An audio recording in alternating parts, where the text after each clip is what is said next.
Coming to you from deep inside the bowels of a great big empty. Get ready for another episode of The Home Defense Show with Skip Coryell.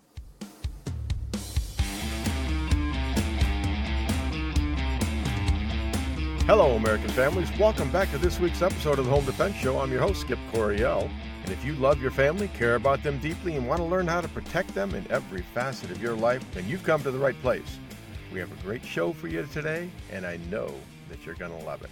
We got a lot of good stuff planned here. We have got, in segment 2 and 3, we have Alan Korwin from gunlaws.com.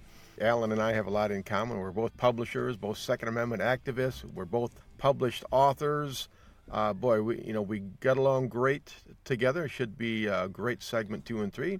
Segment 1, we've got Inside Skip's Brain, and then we've got the news. In segment 4, we will have the wrap-up where you find out exactly what I really think. Okay, but to start us out right now, we have a guest inside the studio. His name is Phoenix Quinn Coryell. Phoenix, welcome to the Home Defense Show. Thank you. All right, well, Phoenix, we just had a special trip.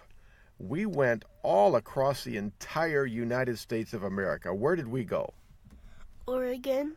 That's right, we went to Oregon. And why did we go to Oregon? I don't know. You don't know? Well, do you have any relatives in Oregon? Yes. And who are your relatives? Great-grandpa and great-grandma. Well, they are great, but they're not that old. You've got your grandpa Dave and your grandma Gail, and then your great-grandpa Harold is there. And you even have a few cousins and some aunts and uncles. But, you know, it was a long trip. We spent like 2 days on the road, driving straight through. And driving on the road can be dangerous with your family, so we were extra careful.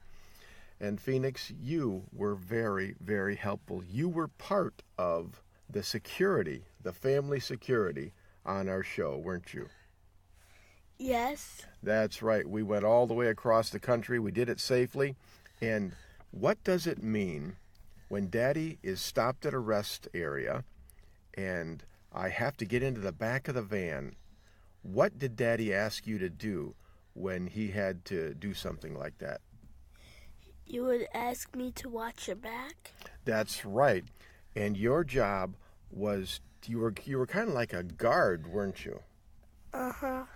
And you would go ahead and I would stick my head inside the van to get some things, and I'd say, Phoenix, watch my back. And then what would you do?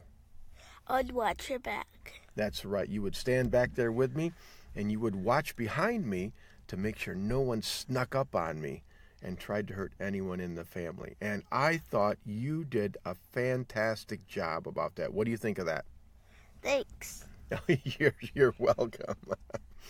Phoenix, part of my job is to teach you how to protect your family, because someday you're going to grow up, you're going to be big like Daddy, and you'll have a family of your own. You'll have a wife and kids, and it will be your job to protect them. And my job is to teach you how to do that. So you watch, you learn, and you ask lots of questions, okay? Okay. All right, son, once more, thank you very much for helping out on the trip across the country. You were very helpful to Daddy. Now it's time for you to go in the house and do what? My homeschool. That's right. All right, son, so say goodbye to the listeners and then head on in and learn about everything in the world. Bye. All right. All right, love you, son. Love you too. All right, close the door on your way out, okay? Okay. All right, folks. Well, we did an awesome trip. We went from Michigan all the way to Oregon, the coast. We didn't stop till we hit the Pacific Ocean. We had a great time out there with the relatives.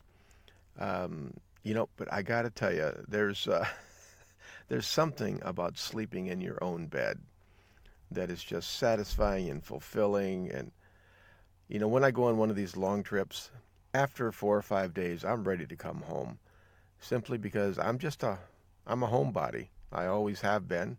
Don't really like to travel. I do it because my wife likes to travel. But hey, it was worth it. It was fun. The trip there and the trip back, that was pretty grueling. What we did is we'd stayed overnight at a hotel to get some actual sleep.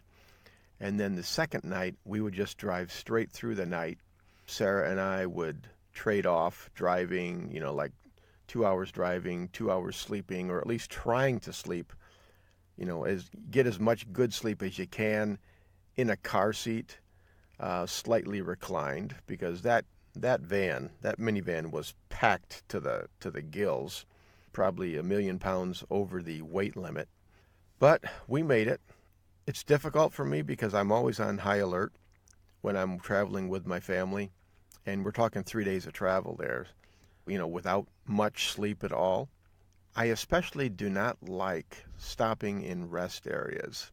Those can be dangerous places, especially during the night. They're dimly lit.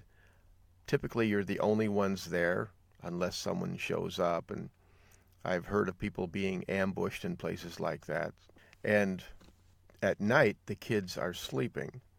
So every time we stopped at one of those places, usually it was to trade drivers and go to bathroom, maybe get some Mountain Dew or some kind of caffeine so I could stay awake. But we stopped at this one, I believe it was in Wyoming, 2 o'clock in the morning. And Sarah went in to use the restroom first. And so I'm watching her back while she goes in, but I also have to watch the van. So I stay out by the van because the kids are sleeping in there. The van's still running to keep them warm. And I'm walking our little dog Pepper, the 8-pound terrier. And as I'm watching the restroom, and then I'm only about 12 feet from the van, basically I'm on high alert there. And I'm looking all over. And of course I'm armed. I see a man come out of the shadows from about 40 yards away. And he starts walking towards me. And he was wearing a jacket, and he had both hands inside his jacket. And it wasn't that cold. And he was walking right towards me. He was looking at me. Boy, my spider sense just went crazy. And so I turned and I faced him. I watched him. I looked around to make sure he wasn't a distraction. And then he just kept coming towards me. And the thing that got me on edge was he didn't need to come towards me. He could have walked directly in a straight line to the restrooms, but he was walking right towards my van. So what I did was I positioned myself behind the van so that I had cover up by the engine block, and then I watched him, and I didn't have any pretense about it. It's like, hey, if I made the man feel uncomfortable, fine, I don't care. But I wanted him to know that I was watching him. Because typically what these guys will do, they'll give pre-attack indicators. And a pre-attack indicator might be taking undue interest in you, looking around, checking for other people right before they launch their attack or something like that. And so I just made sure I let the guy know that he was being watched very carefully. And at the last moment, he turned away and went up to the restroom. And the guy was looking around like crazy. So my gut feeling is either he was another CPL holder and he was looking around for danger, or he was a bad guy and looking for a soft target. But he went up into the restroom, and while he was up in there, I just stayed on high alert. Sarah came out, and I said, Sarah, there's a guy who walked in there. He looks suspicious. I'm going to use the other restroom so that I'm not in the same room with him. Lock the door. Obviously, we always do that. And just stay on alert. And, of course, Sarah, she's armed as well. And so I ran in. I literally ran. I ran in. And then when I got out, I ran back to the car to minimize the amount of time where we were at risk. And so I get in the car, press the lock button. That's what we always do. And that is a very vulnerable time because, as most cops know, when you're inside your car, if someone wants to attack you with a gun, basically that car it's a coffin, because you can't get out, you can't get away. They fire into the car, they're going to hit people.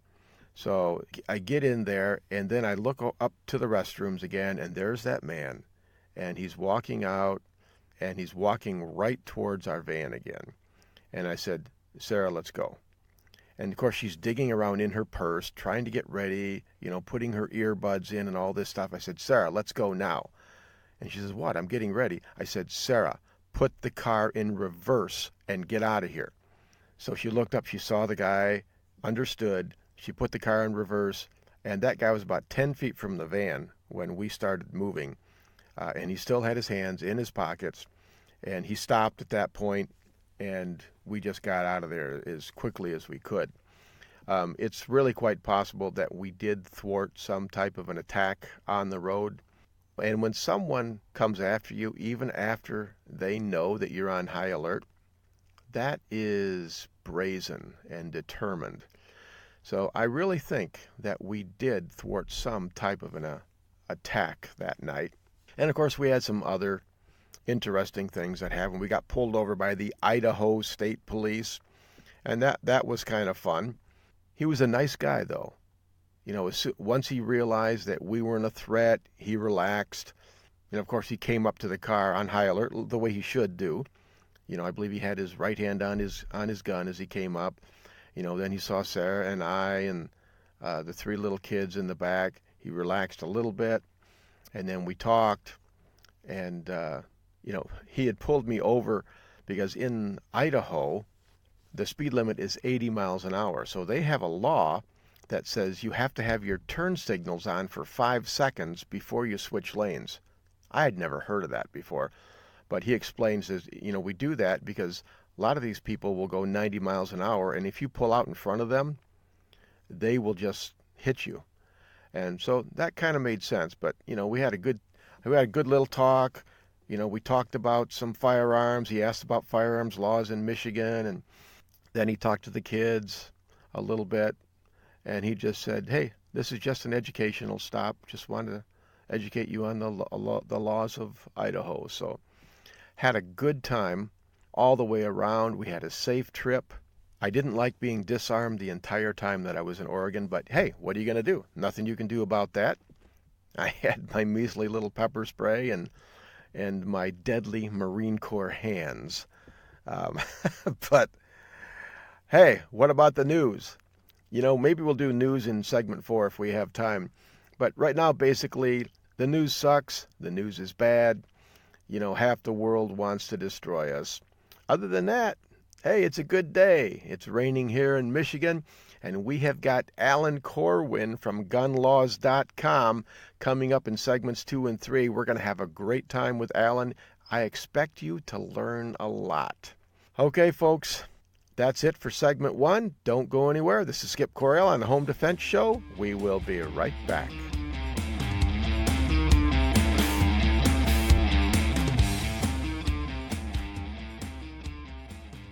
My name is C.J. Coryell. Welcome to the Home Defense Show with my dad, Skip Coryell. Don't go nowhere. We'll be right back. This is Skip Coryell from the Home Defense Show, and I want you to have the very best handgun that money can buy. And that's why we recommend you visit Larry Jackson at Elite Firearms and Training. As a concealed carry instructor, I see people every week out on the range with guns they can't shoot properly because they didn't know what to buy. That will never happen at Elite Firearms and Training. Larry Jackson will personally fit you with your very own personal defense pistol. So call Larry Jackson today at 616-299-8715 or visit elitefirearms.us. This is Colonel Danny Gillum. I host Frontlines of Freedom, a weekly syndicated military talk radio show. One of my co-hosts is Skip Coryell, the host of this show. We cover things that impact military and veteran communities, and we do it from the veteran's perspective. The show is broadcast across the nation and is also available as a podcast on our website, frontlinesoffreedom.com. Please join Skip and me weekly on Frontlines of Freedom.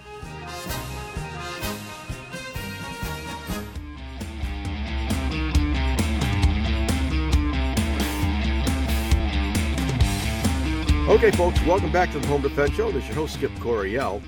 We have a special guest with us today. He is from Arizona, and he tells me it's blue skies and sunny there, which, of course, that doesn't sit well with me because I'm in Michigan, 47 degrees and rainy. But Alan Korwin from gunlaws.com, welcome to the Home Defense Show. Pleasure to be with you, Skip. I've known you for many years. I think this is the first time we've done a show like this, and I'm looking forward to it. Well, it is the first time. I believe, Alan, you and I met, it must have been back in 2010. I think it was at the SHOT Show out in Las Vegas.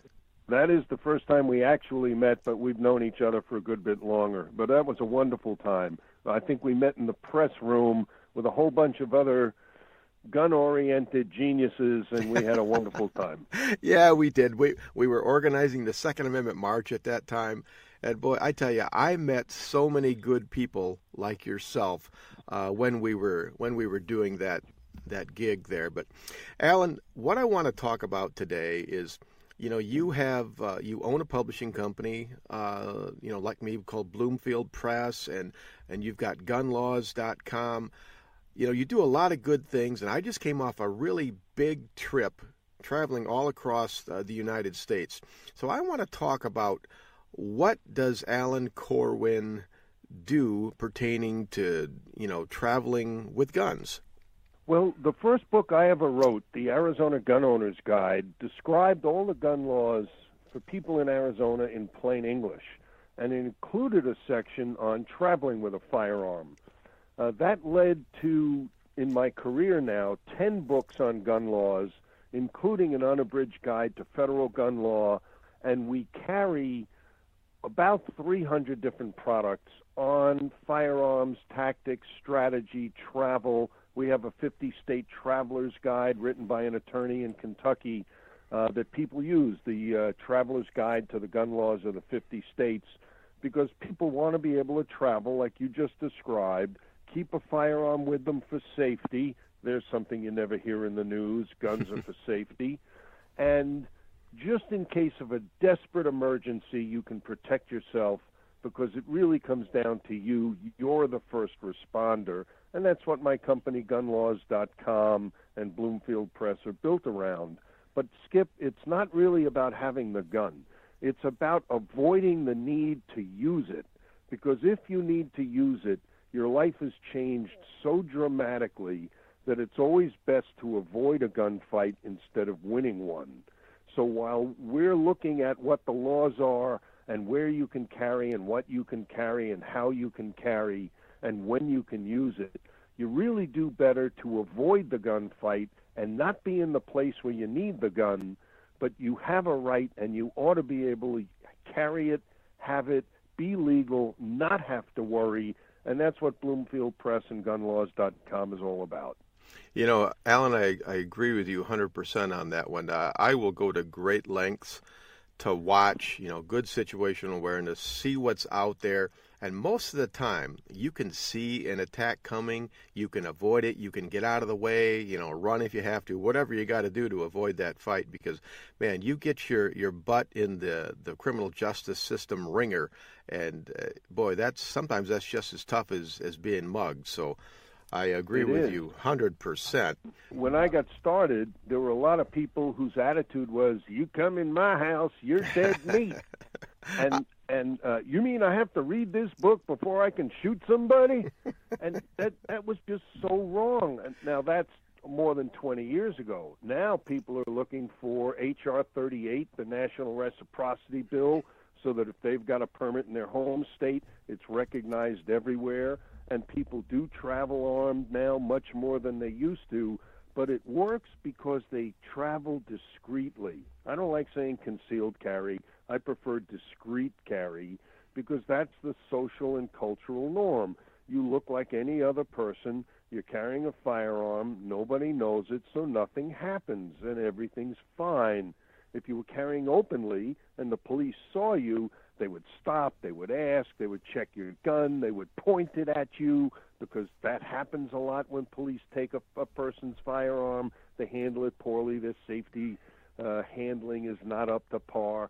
So the discreet carry movement is what's keeping us safe, deterring criminals, and times have changed to where that's now the norm, and I'd like to see that expand. Mm-hmm. Yeah, I like that phrase, discreet carry. You mentioned H.R. 38. Right. What do you think your chances of that are of passing? Because, way back in March, after the inauguration, I interviewed Gun Owners of America, Larry Pratt, and he thought it was going to happen fairly quickly. That didn't come about. Do you have any inside information on that? I do, and gunlaws.com posts that sort of information and tracks it. So if any of your listeners want to keep up with it, we put out a newsletter called Page 9. It's the page that's never in the newspaper, and we follow that. H.R. 38 was introduced a few days after Trump was elected. Not after he was elected, but before he was installed in office. And we all had high hopes. We had the House, we had the Senate, and we had the White House, all three houses, and we presumed we would be able to enact legislation. It turns out the Republicans are not on our side like they say they are, because they're not acting like they ought to be. And H.R. 38 is absolutely stalled. Leadership won't bring it up for a vote, and it's not happening. This is why there's a movement against the Republicans from within the Republican Party. You ought to be able to exercise your rights nationwide, and right now you're stymied. You have a list of states that will recognize your permit, some better than others, and a list of states that won't, and there's no federal guarantee, even though the Constitution says your rights shall not be infringed. The people who infringe it don't go to prison. And I've always said that's one of the big failures of a flaw in the Constitution. It doesn't include punishment for the people who violate its terms. So although it says Congress shall make no law respecting freedom of speech, you'll have people violating your freedom of speech, and they just walk away. And you'll have people infringing your right to keep and bear arms, and nothing is done about them. They belong in jail, and they just walk around. So right now, I don't have a lot of hope for seeing enactment on national carry, but that's why you have to join a group like Larry Pratt's Gun Owners of America, because they're pushing for it really hard. And some of the other groups are pushing harder or not as hard because of political reality. I don't buy it. Yeah. Well, that's especially important to me because, I do some travel, and I know you do probably more travel than I do. And I just came back from Oregon, and Oregon is a state, I traveled from Michigan all the way to Oregon, and I didn't have to disarm until I got to Oregon. But then I was there for like 10 days, and I'm walking around with pepper spray and situational awareness. And once you're used to feeling safer and discreetly carrying, taking off that gun, I just don't like it. I just don't like it at all. So I would love to see this H.R. 38 brought up and some movement on that. So we all would. Yeah. We all would, Skip. And I have that problem with my knife. I have a knife on my belt, and there's places I can't wear it, and I feel naked. Yeah. It's just ridiculous. Well, because the bad guys, they're still armed. They're not going to disarm for anybody. Well, there's a sense of that here in Arizona, and it's called come and go in peace. Mm-hmm. We have store owners putting up signs that say no guns allowed or no weapons allowed, and that's like putting up a sign that says, in this building, you're protected by this sign. Mm-hmm. It's stupid. They ought to put up a sign that says no bombs allowed, as if that would work. But you either obey the sign or you walk past it, or you go in discreetly, you buy your shoes, and you leave, and nobody knows. Come and go in peace. And since so many people in Arizona do carry firearms, and they do carry discreetly, and if you're carrying properly, nobody knows, that's what makes reciprocity work nationwide, not the fact that the law says it's okay to carry in Texas with your Arizona permit or things like that. It's that nobody knows you're there. You carry in a discreet manner.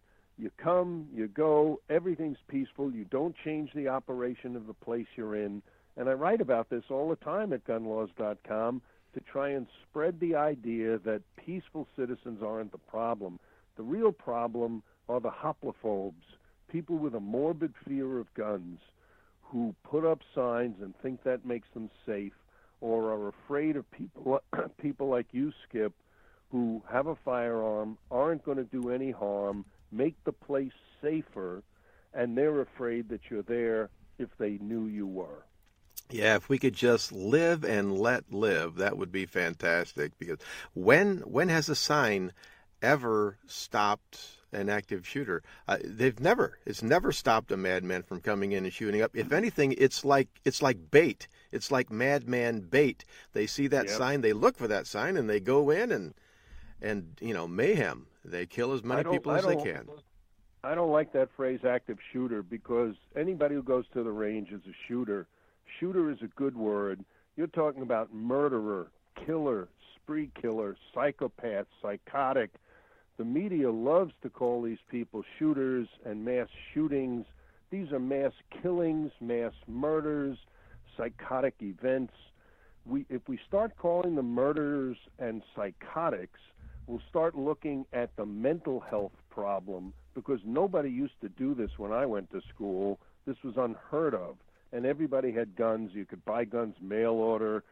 You could buy a gun in a hardware store with no paperwork. Maybe I'm giving away my age.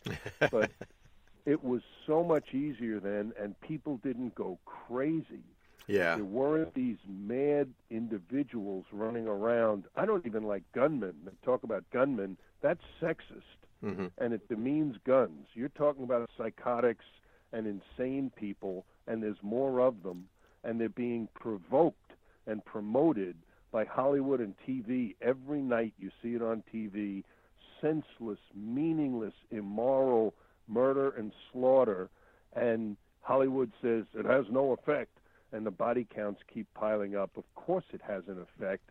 They don't want to look at it, and then they demean all of us by talking about shooters, and there's 100 million Americans who own guns who are shooters, and there's nothing wrong with that. In fact, you ought to be a shooter. You ought to go out, practice, learn how to shoot, and we've got to do something about the murderers. Fantastic. Okay, we are just about out of time for this segment, but let's pick up on that when we come back, Alan. This is Skip Coryell on the Home Defense Show. We will be right back.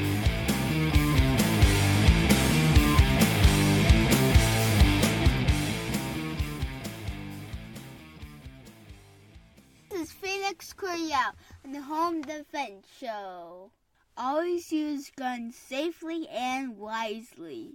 Stay tuned. We'll be right back. This is Skip Coryell from the Home Defense Show, and I want to talk to you about keeping your kids safe around guns.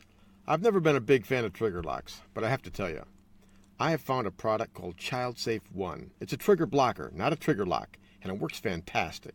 I tried it out on my kids, and they could not get the Child Safe One off the training gun. I gave them 5 minutes. I sat there and I watched them, and they couldn't do it. Folks, I am satisfied, more than satisfied, that my kids are safe around Child Safe One. Here's the good thing about it. I can get that lock off the gun in under 2 seconds, but my kids can't even figure out how it works. Child Safe One is a win-win for everyone in the family. My wife's happy because she knows the guns are secure. My kids are happy because they're safe. And I'm happy because when the wolf comes a-knocking, I've got that gun cocked, locked, and ready to rock in less than 2 seconds. So go to globalgunsafety.com and get Child Safe One today. That's globalgunsafety.com. Check it out now and tell them the Home Defense Show sent you.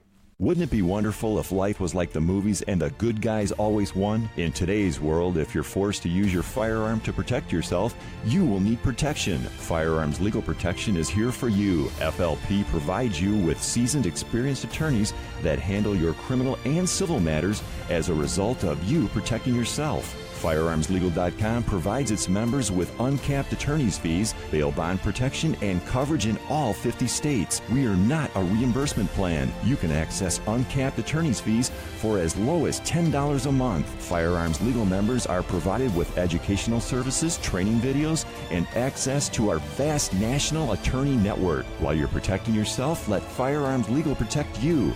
Listen up, folks. This is important. There are plenty of legal protection services out there, but none will protect you as well as Firearms Legal Protection. This is the one I use and the only one I recommend. Visit firearmslegal.com/Midwest Tactical and protect your family now.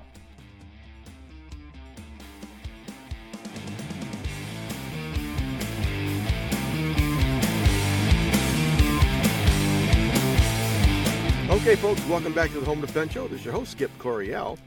And we have Alan Korwin from gunlaws.com and Bloomfield Press on the line with us. Alan, we were talking about insane people, active killers, basically. We just had another active mass killing in Las Vegas a few weeks ago. 59 dead, hundreds wounded. Do you see any end to this at all? That's a good question. Well, I can't predict the future.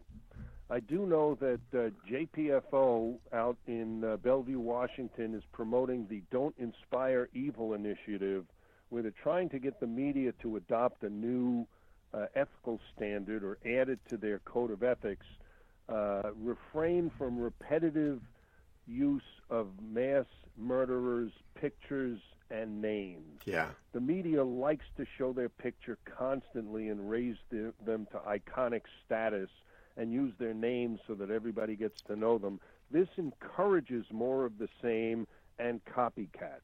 If we can get the media to stop promoting mass murderers, that might help. And if we can look at the big pharma use of psychotic-inducing drugs, which was a factor in the school murders, that might help. And if we can get Hollywood to recognize that the senseless insanity of murder that they portray all the time, that then makes it onto TV and into our homes incessantly, those things might help. Instead, the left that's controlling the news and the media keeps pouring this stuff into our hearts and minds, and that doesn't help. And then they say, well, let's take the guns away, and they run into a brick wall. There was an AP study that showed that after this particular psychotic incident, nobody changed their attitude. Mm-hmm. People didn't say, well, now it's time to take the guns away. They shot all these little children and we didn't take the guns away, and now they shot all these innocent white country music fans. And some on the left went, well, I don't care because they're all country music, so they're Republicans, so they don't count. It shows you where these people are at. But it's not about the firearms. Everybody knows that. It's about psychosis, a deterioration of the moral fabric in America, and that's the problem. We had the guns before people went crazy. Why are they going crazy? That's the issue, and that's what has to be addressed. Yeah, I agree with you. Those are all, it's just like easier to say all those things than to actually get those things done. And it's like, how do you force the media to change, Hollywood to change, all of those things. But, my big question here, Alan, is, when Australia had a big mass shooting, they disarmed their people. England, France, all of them, they've disarmed their people. What is different about America or Americans that makes us resist? Well, let's start with your first question.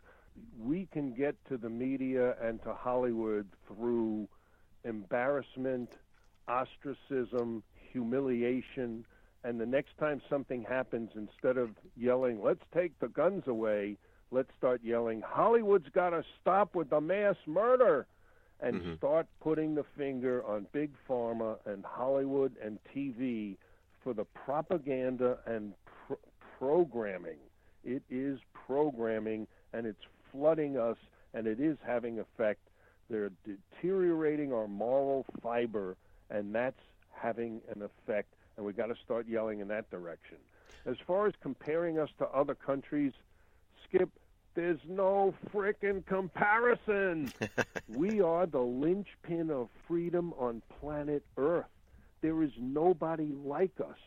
Despite the differences you just mentioned, people are trying to get into America. They're leaving other countries. This is where people want to be because of everything we have. And part of it is the freedom to own a firearm. and the freedom to travel without papers. Well, you need a driver's license, but you can get all the gas you want and all the food you want, and you can travel anywhere you like. This is a free country, and a free country means we have a balance of power. The people are armed, and the government is armed, and that's what keeps us free. If you change that balance so that we become like Africa, then you lose the most important linchpin of freedom on the planet. And then who's left? And I'll tell you, it's the communists. Mm-hmm. You've got communist China, you've got communist Russia, and who's going to be the balance then? France? Australia? New Zealand? No, and they know it. They know if we're not here, free like we are, then there is no balancing point. The only other group is the Muslims. So it's the Muslims and the communists if America isn't standing tall. And that doesn't make the news very often, but that's really where it's at. The communist Chinese are so bad that Mao Zedong is on their money. It's on all their currency. He is a mass murderer beyond anybody else who ever lived, and he's on all their money. Connect the dots, folks. Mm-hmm. Yeah, Alan, you mentioned earlier moral fiber. Our founding fathers, they always told us, we've given you a republic, if you can keep it. And, it's like America has changed. The America of today is not the America we had 50 years ago. I mean, you and I are both old enough to recognize that. Things have changed. And I think moral fiber, the moral fabric of our society is steadily changing. I think it's getting worse. Talk about that for a second. Well, the founders knew and said in many ways and many times that a country like this will only run if the people are ethical and good.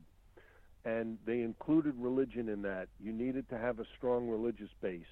That's being attacked every way possible. The communists attacked it literally, and that was in schools and understood. Now that is suppressed. Religion is suppressed in the public square. And the idea of morality and ethics isn't taught, isn't understood, and is being banished from the American populace. It's an important piece of what keeps us free and a benchmark for the rest of the world. And as we lose that, we lose the fundamental elements of what's made America great. You ask people today, are you a radical right-wing whatever? And people will say yes, but they believe in low taxation, limited government, free speech, individual responsibility, enterprise, free markets. That's not radical right. That's centrist. That's moderate. Those are the values the Constitution supports and enhances, and they've been taught that now I'm a radical right-wing something. It's not. And the people on the left who don't believe in any of that, that's the radical side. So our values have been bent out of shape. And I write about this at gunlaws.com and in my newsletter to try and pull us back to reality. And there's a lot of forces pushing us out of the centrist, moderate role that America has always held, that many people still understand, people like you and me and our friends, but the narrative is being driven from a very bad place, from a Saul Alinsky Marxist kind of mindset that lets Bernie Sanders, who can call himself he doesn't call himself a socialist, he calls himself a democratic socialist to hide what he really is, and he attracts huge support, and the true socialists push him out so that they can support a candidate who's worse than he is. Mm-hmm. It's just insane. Yeah. We're in a struggle, a life and death struggle for the country. Countries don't last forever, and we're getting to watch the final battle, maybe not the final battle, but a very desperate battle, one that we have to win. Yeah. Yeah, Alan, I just totally agree with you. We got like 3 minutes left. Let's talk about page 9. I'd like that newsletter that you put out. What kind of things do you talk about in page 9? Well, I'm a journalist. I have a degree in English and a minor in journalism, and I've been writing. I write for American Handgunner and Concealed Carry Magazine, and I write for Town Hall and Daily Caller. And one of the things I do is I work as an ombudsman. An ombudsman is a person who independently evaluates what's in the news. And Page 9, which you can sign up for at gunlaws.com, looks at what's in the news and then writes the reality about it, which very often is evident just from what they say. They will say something that is self-contradictory, and I'll write about it, and then you read it and you go, oh, yeah, what he said. There's a story I'm working on now. Here in Arizona, they changed the grading system for the schools, so schools are graded from A to F. And it turns out the parents and the teachers and the administrators want to get rid of it because, according to them, I couldn't believe it, it's too complicated. A through F, huh? A through F is too complicated a way to grade the schools. Well, it's in the newspaper in a serious article as if it's real. Well, the uninvited ombudsman, me, in Page 9, I don't even know what to say about that. It's so insane. And the reporter ought to be humiliated. Well, I'll humiliate him, don't worry. And that's what I do from CNN to the front page of USA Today to whatever news I watch and see, that the public gets to read it, and I get to say, wait a minute, folks, let's think about what they just told you. There's a populated planet 100 million light years from here? There's no way to know that. Yeah, who are these people? I know. Alan, I love Page 9. It comes through. It's quite lengthy, so you can spend 15, 20 minutes reading it, but it's definitely worth it. You have a way of putting a certain perspective on it, and you don't pull any punches. You're not apologetic. You kind of go for the jugular and say, and you're not rude. You don't say, wow, you're a real idiot. But you have a way, by the time you're done with them, they know they're an idiot. And that's fantastic.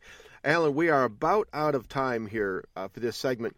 But go ahead and tell people where they can go to find out about all things Alan Korwin.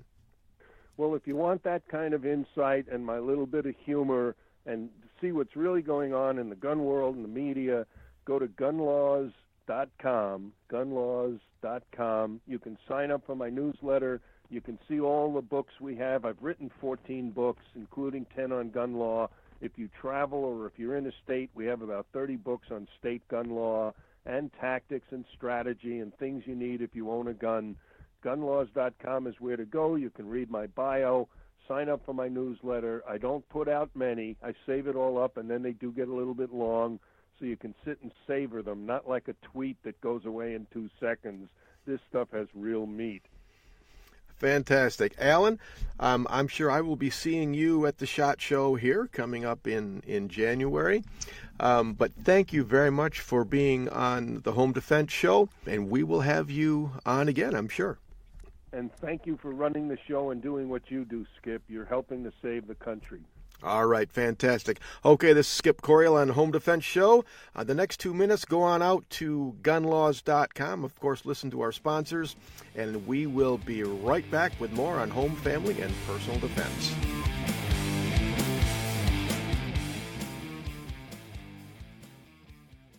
Welcome to my dad's Home Defense Radio show. You're gonna love it. Hey folks, this is Skip Coriel, host of the Home Defense Show. I want to tell you about my book, Civilian Combat, the Concealed Carry Book. More and more people across the country are seeing the dangers in society and deciding to carry concealed to protect themselves and their families. My new book lays it out step by step. It'll teach you how to protect and defend the ones you love. Get the benefit of 17 years of teaching experience and a lifetime of training for this important role in society and in your family. You can get Civilian Combat real easy. Just go to Amazon.com, search on Skip Coriel Civilian Combat, it'll pop right up there. Don't put it off any longer. Get Civilian Combat, the Concealed Carry Book, by yours truly, Skip Coriel. This is Skip Coriel from the Home Defense Show, and I want you to have the very best handgun that money can buy. And that's why we recommend you visit Larry Jackson at Elite Firearms and Training. As a concealed carry instructor, I see people every week out on the range with guns they can't shoot properly because they didn't know what to buy. That will never happen at Elite Firearms and Training. Larry Jackson will personally fit you with your very own personal defense pistol. So call Larry Jackson today at 616-299-8715 or visit elitefirearms.us. This is Colonel Denny Gillum. I host Frontlines of Freedom, a weekly syndicated 2-hour military talk radio show. Indeed, the largest military talk radio show in the nation. You can hear us on weekends on broadcast radio or catch our show on the podcast that's available on our website, frontlinesoffreedom.com. Hear military and veteran news that you won't hear anywhere else, and hear it on Frontlines of Freedom.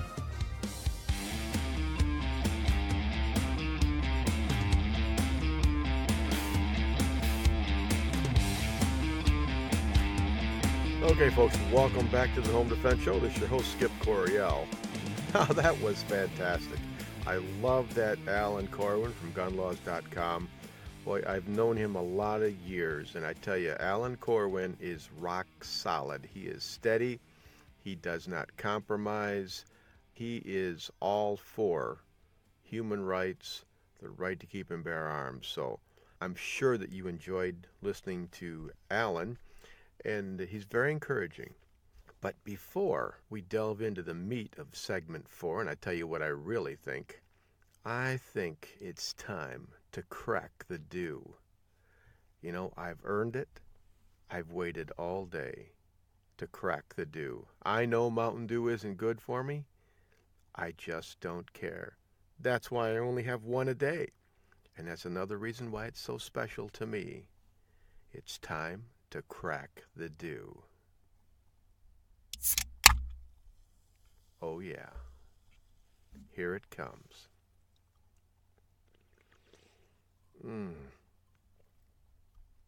Oh wow.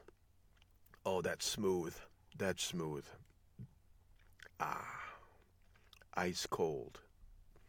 I put it in the freezer for about 45 minutes so I could get those chemicals nice and cold. And man, they hurt going down. But it hurts so good. All right. Alan Korwin, gunlaws.com. You know, we were talking about, there's just two old gun-toting guys talking. And I enjoy that. But being older, I won't give away Alan's age. He's at least 39, I'm sure. I'm 60. And I remember a time when America wasn't like it is today. We're still the best. We are still exceptional. We still have more freedom than other countries. Certainly more Second Amendment freedom. Most other countries don't even have a Second Amendment. We've got it, and we have to keep it. But we were talking about the moral fabric of America. It has definitely changed. And it seems like with every passing generation, we seem to lose a little bit of freedom. Everyone has freedom. They even have a sliver of freedom in China and Russia. But they don't have freedom like we got right here in America. But I remember a time when we had more freedom. Just in my lifetime. A life is not long. But I remember, when was it? 40 years ago, I was in college. And we would, all of us, would bring guns into our dorm rooms, and we'd stick them in our closet. And they sat there. We'd walk in and out of the dorm, with our long guns. I remember we used to go across the road from the college. If you're familiar, now it's called Cornerstone University, but back then it was called Grand Rapids Baptist College. And right across the road there, it was totally undeveloped. Now it's all developed. It's a place called Meyer Gardens, and it's just this huge place. It's very populated over there, all businesses. But 40 years ago, it was nothing. It was nothing but fields and woods and, more importantly, wild game. So I would deer hunt over there, usually with my bow and arrow. And then you could gun hunt for squirrels and rabbits. But it was nothing. It wasn't even questioned. You have a gun, what's the big deal? Someone would watch you walk out of your dormitory with a long gun. They wouldn't even look at you. It was no big deal. And Alan, when we were talking, he asked the question, what has changed? Guns haven't changed. 50 years ago, we had guns, like we have guns now, but we didn't run around killing people. It's our concept of morality that has changed. And Alan mentioned a lot of things. He mentioned Big Pharma. Why is everybody taking antidepressants? Why is everyone depressed? Maybe they're watching too much news. Maybe they're just not being raised properly. Maybe they grew up without two parents in the home. Maybe they grew up without God. Oh, there I go. I said the G word, didn't I? Maybe we've taken God so much out of our culture and our society that we no longer have confidence in knowing right from wrong. I have long espoused this. When you take God out of society, that is, if God is dead, then there's no accountability in this world or the next. Our criminal justice system has gone down the tubes. I had a former student call me up, and she had been violently attacked. A man came to her, physically subdued her, took his pistol, pressed it up against her forehead, and threatened to kill her. She struggled, and she got away. She called the police came, they arrested the man, and he went to court. She testified against him in court. And you know what he got? He got credit for time served. They put him on probation, and he has to go to AA meetings because he was drunk when he did it. We're talking about violent, deadly assault. That woman was 6 pounds of trigger press from death. And he did this in front of her small children. And he's not going to jail. He's not going to prison. He walks away. Folks, if there's no accountability in this world, via the criminal justice system and society, and God is dead, therefore there's no accountability in the next world, then we can do anything that we want with impunity. Is it any wonder that people go crazy? They have no boundaries. People need boundaries. People need society to tell them, no, you cannot do that. No, this is wrong. But it's gotten to the point where we can't tell people that what they're doing is wrong. They have this warped view of freedom. You're taking away my freedom. No, I'm saying your freedom ends where my freedom begins. The moral fabric of our society has steadily declined, and it's getting worse. It will keep getting worse. I'm not trying to convert you to Christianity here. What I'm trying to do is get you to think. Just stop and think about it. Think about it. What is going to happen to our family in a society without speed bumps? What happens to your family, to your wife, your husband, your children, when people feel like they can do anything that they want and that it's okay? That's what we're seeing. That's what we see every day on the news when someone goes nuts and starts shooting. You got to do that. Think about that, folks. Hey, I could end the show right here, but I'm not going to. I want to give you some hope. I want you to know that all is not lost. We can still save our society. I found a news article here, and I don't even remember where I got it, but let me just read this. Thomas Edward Hunter, a World War II veteran, passed away on September 17th, 2017. Now that got my attention because that's my birthday, September 17th. Mr. Hunter served in the Army from 1942 to 1949 and was one of the soldiers who survived the D-Day invasion. And that was a feat, I tell you. Unfortunately, his service record didn't get him much of a grieving party at his funeral. Hunter was never married, never had any kids, and outlived all of his siblings. Hunter's only remaining family members were nieces, making the question of who would carry his casket a tricky one. When Hunter's funeral was being arranged, the funeral director at Southern Funeral Homes, Brian Price, tried to tackle this problem literally. Price reached out to Lynn Bankston, a local high school football coach. He asked Bankston if any of his players would be willing to be the pallbearers. Bankston told his players Hunter's history, and it moved them.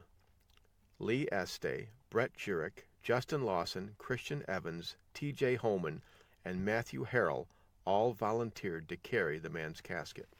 This is Lynn Bankston talking. The kids asked if it was appropriate for them to wear their jerseys, and I said absolutely it was, because you and this program stand for exactly what Mr. Hunter stood for when he was serving his country. These boys understood the sacrifices that Hunter made for this country, and they were honored to be the ones to bring him to his final resting place. As Bankston put it, they know the sacrifice Mr. Hunter made, and it meant something to them. Days after the funeral, the players were honored by Representative Ralph Abraham during his speech on the House floor. Abraham said that the boys, quote, gave Mr. Hunter the hero's send-off he deserved. Folks, there is hope. Sometimes us old codgers, we will look at the young people of today and go, man, they don't make them like they used to. Well, you know what? They do make them like they used to. God makes everybody. And he hasn't changed the way he creates people. The people are the same. It's the upbringing that has changed. It's the parents that have changed. Folks, you have to take raising your family seriously. You have got to sacrifice for your children. You've got to hold their feet to the fire. You have to instill discipline in them. If you don't teach them, someone lesser than yourself will do it for you. And you don't want that. This show is about home, family, and personal defense. Home defense. Family defense. Teach your kids what they need to know to be men and women, moral men and women, people who care about others, not narcissistic little snowflakes. Well, guess I am ready to go out hunting now as soon as it stops raining. I hope you've enjoyed the Home Defense Show. Alan Korwin. Again, go to gunlaws.com to check out everything Alan Korwin, and I think you will enjoy that. It will improve your life. But that about wraps it up for this week's episode of the Home Defense Show. Next week, we will have more home, family, personal defense. Until then, remember your purpose in life is to find something greater than yourself and serve it. Always remember God, family, country, in that order. It's important how you live, but it's equally important how you die. Your family and the ones you love need your protection, so train, always train, stay alert, stay alive. Until next week on Home Defense Show, this is your host, Skip Coryell. God bless you, God bless your family, and God bless America.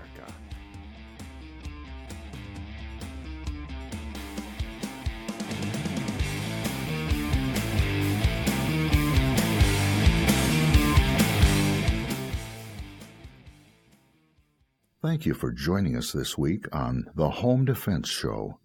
Now, get out there and protect the ones you love. We'll see you next week with more of the best in home defense.